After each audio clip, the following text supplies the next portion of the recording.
el poder del resucitado. Donde dice la Escritura: así pues, todas las veces que comieres este pan y bebieres esta copa, la muerte del Señor anunciáis hasta que Él venga. Una de las razones por la cual se manifestará una apostasía, y yo creo que uno de los incentivos mayores para que se manifieste una apostasía tiene que ver con un evangelio mal anunciado, o sea, mal predicado. ¿Por qué estamos hablando de este tema? Porque la manera que alguien no entiende el evangelio, o se le anunció un evangelio equivocado, alguien en un momento determinado abandonará la fe, o una supuesta fe que pudo haber expresado, o alguien pensar de que sí, pero no. Y una de las crisis de este evento es porque se anunció un evangelio mal. Veníamos enseñando en otros temas acerca de que este evangelio que estamos anunciando, que se nos ha entregado a la iglesia, es el evangelio eterno, y el evangelio eterno que tiene que ver con el reino de Dios eterno. O sea, no tiene que ver con un evangelio temporal, no es un anuncio temporal, es un anuncio de eternidad, tiene que ver con una vida eterna, tiene que ver con una manifestación eterna.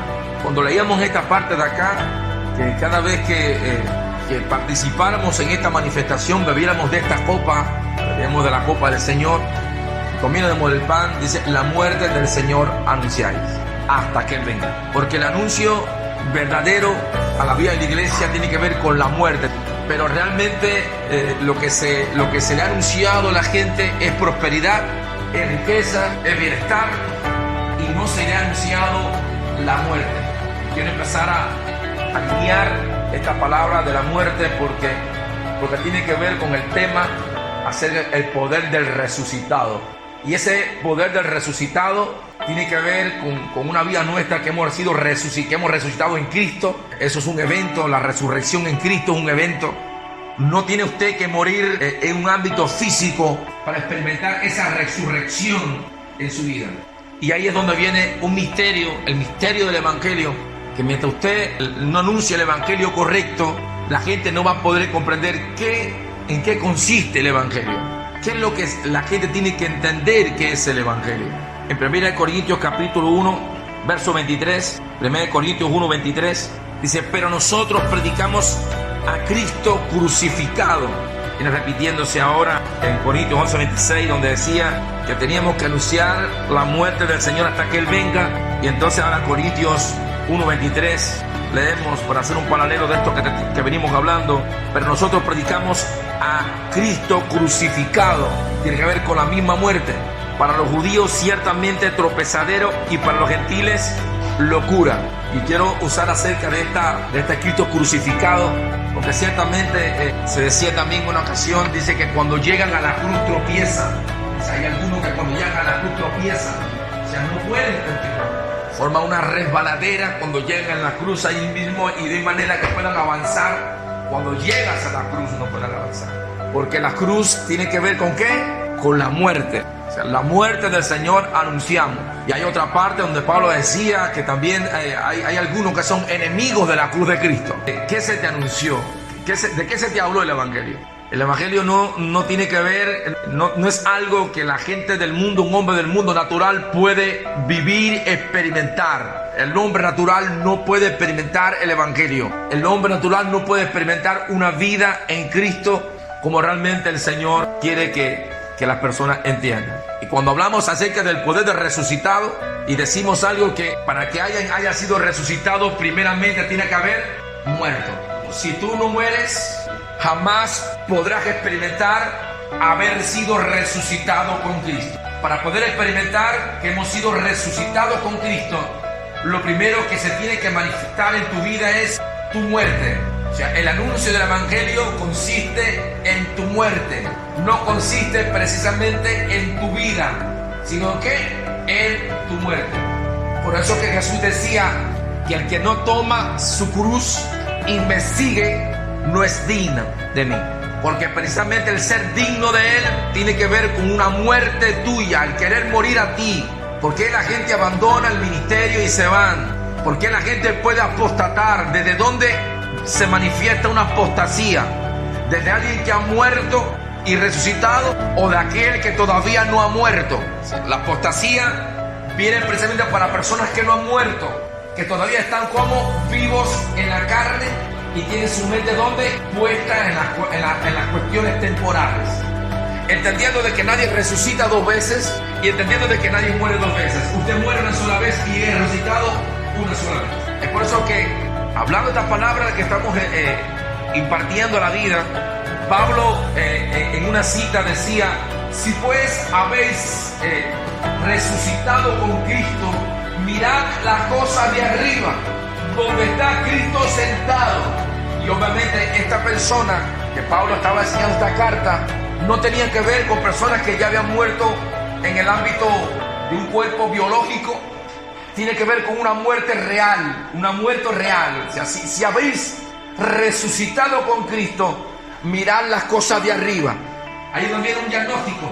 El diagnóstico de dónde están puestos mis ojos. Mis ojos están en lo terrenal, mis ojos están en lo temporal, o mis ojos están puestos en las cosas de arriba. Porque obviamente el que no ha muerto, el que no ha sido resucitado y ha muerto juntamente con Cristo, no puede ver las cosas de arriba, lo único que mira es la tierra. Es por eso que se puede apostatar fácilmente. Alguien puede ser apóstata, alguien puede entrar en apostasía cuando no ha muerto. Es por eso que el evangelio no tiene que ver con un bienestar en la tierra. El evangelio no tiene que ver con comodidades en la tierra. Porque el que busca comodidades en la tierra es el terrenal. El que busca salvar su vida es el terrenal. El que quiere salvarse a sí mismo es el terrenal. El que sale huyendo para no sufrir es el terrenal.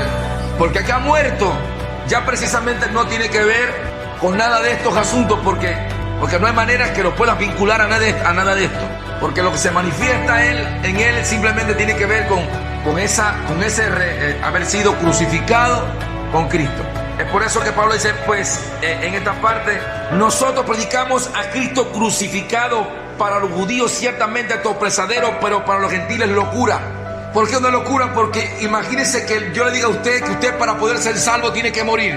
Y obviamente sabiendo de que si una vez que usted muere, nadie le puede amenazar de muerte. Una vez que usted ha muerto juntamente con Cristo, nadie te puede decir: ven que te voy a matar. Porque usted no puede matar a alguien que ya ha muerto. El que ha muerto en Cristo no tiene miedo a nada. ¿Qué amenazas le pueden hacer a una gente que ha sido muerto juntamente con él? Que te digan: te voy a matar. Dice: imposible que me puedas matar, ya yo estoy muerto. Es por eso que para servirle al Rey, para poder haberle servido a Jesucristo, usted tiene que morir, porque no hay manera que se le pueda servir a Jesucristo si usted no ha muerto. Porque tu Rey te va a mandar a los lugares donde usted no quiere ir. El Rey te va a llevar a estar en lugares donde tú no quieres, en lugares no cómodos, en lugares donde sea difícil entender. Porque una vez que usted ha muerto, usted va, porque la naturaleza del que ahora habita en usted es el poder del resucitado, no es el poder de alguien que todavía no ha muerto. Ahí es donde consiste el poder del resucitado, en que ya murió. Y al morir, la muerte no se enseñorea. La muerte no viene a amenazarte, no puede amenazarte. Es por eso hemos entendido que todas estas personas en el primer siglo que padecieron momentos difíciles por causa de él, por causa del Cristo que le habitaba, que ahí muchos eran quemados, otros echados en los fosos de leones, viendo a su familia padecer, y ninguno negó de estos que padecieron. Era porque no era que lo estaban matando, sino es que ya estaban muertos. O sea, no era de que el león se estaba comiendo un cuerpo, pero ya ellos estaban muertos. Lo estaban comiendo en la hoguera un cuerpo, pero ya ellos estaban muertos. Era por eso que todas estas personas marcaron un hilo en la historia de la fe. Cuando alguien confesaba a Jesús como su Rey, porque al confesar a Cristo, a Jesús el Salvador, como el ungido de Dios, como el Rey, como mi Señor, como mi Rey, esa es una confesión de fe de Romanos capítulo 10, que si confiesas con tu boca y crees en tu corazón, ese confesar que Jesús el Salvador, el ungido, es tu Rey, era una de las enseñanzas que Pablo se la daba a los romanos. Pero que esta palabra, confesarla a los romanos, consistía no en la salvación del cuerpo, sino consistía en la muerte física. Porque un romano que confesara a Jesús como su Rey estaba firmando su sentencia de muerte, por cuanto en los tiempos de Roma y sobre todo en los tiempos de Pablo, que experimentó el gobierno de Nerón, el que confesara a Jesús como su rey y lo negara a él como rey, a Nerón como rey, era firmar sentencia de muerte. Esto es algo que tiene que manifestarse en la vida de la iglesia, en el anuncio del evangelio que estamos anunciando. ¿Qué estás anunciando? ¿Un evangelio cómodo? ¿O estás anunciando la muerte del Hijo en la cruz, anunciando su muerte hasta que Él venga, para que entienda que la gente también tiene que morir juntamente con Él? Pero ¿cuál es el evangelio que se ha anunciado a la gente? ¿Por qué la gente a veces está en las congregaciones llenas? Porque la gente viene porque están loquitos por morir o porque lo que quieren es otra cosa. ¿Dónde definimos la membresía de la iglesia? ¿Dónde marcamos que tenemos tantos miembros en la iglesia? ¿Por las personas que tenemos a veces que se congregan en una banca? ¿O por la gente que realmente han muerto? Porque el bautismo de Juan el Bautista consistía en el arrepentimiento de pecado. Pero el bautismo en Jesucristo significaba el bautismo en muerte. ¿Tú has sido bautizado en arrepentimiento en el bautismo de Juan o has sido bautizado en Jesucristo? Porque si has sido bautizado en Jesucristo, has sido bautizado en cosas en muerte, en su muerte. Es por eso que nosotros tenemos que entender que es el evangelio. Cuando alguien no muere en Cristo, aunque ande todavía en este cuerpo, es una cuestión de tiempo. No lo sujeta nada en la tierra. Corintios 2:2 dice, de Corintios, pues me propuso no saber entre vosotros cosa alguna, sino a Jesucristo y a este crucificado. Ahí viene Pablo hablándole. Usted no puede entender la vida, el poder de la resurrección, si no realmente no entiendes el poder de la muerte, el poder de morir, la manifestación de una muerte, de la muerte tuya. Es importante para que experimente la resurrección del Hijo en tu vida. Pero este es el evangelio que hemos recibido. Que el evangelio no es por teología. La teología te lleva a analizar algo escritural, pero la manifestación de la muerte tuya tiene que ver con más que teología. Es un evento, porque la manera que tú mueres, entonces podrás resucitar, y eso es un evento. Eso no es un asunto que ningún pastor puede hacerlo. Por eso es que nadie en el ámbito real te puede bautizar en Jesucristo.